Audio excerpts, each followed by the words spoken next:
सुप्रभात बच्चों। हम लोग आचार्य महावीर प्रसाद द्विवेदी जी द्वारा लिखे गए निबंध महाकवि माँ का प्रभात वर्णन को पढ़ रहे हैं।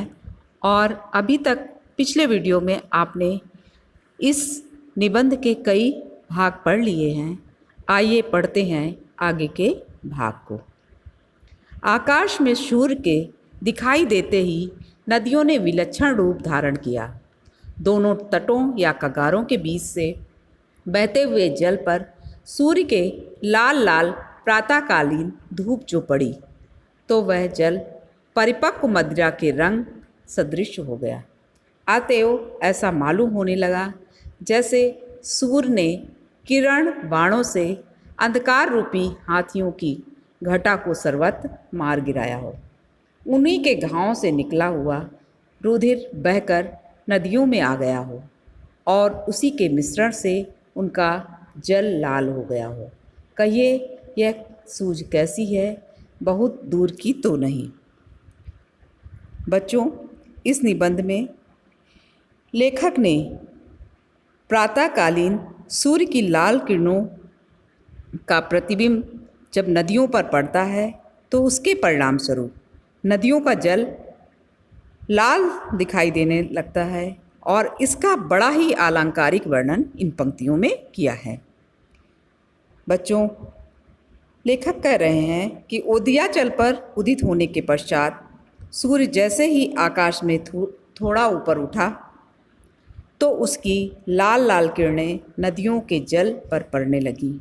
इसके परिणाम स्वरूप नदियों ने एक अलग ही अद्भुत रूप धारण कर लिया।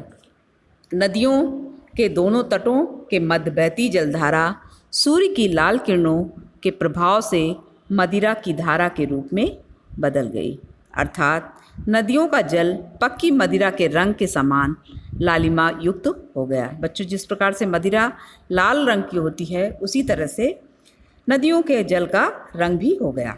अभी कुछ समय पहले जब सूर्य उगा नहीं था, सभी दिशाओं में अंधकार इस प्रकार छाया हुआ था मानो अंधकार की घटा के रूप में हाथियों का दल अड़ा खड़ा है।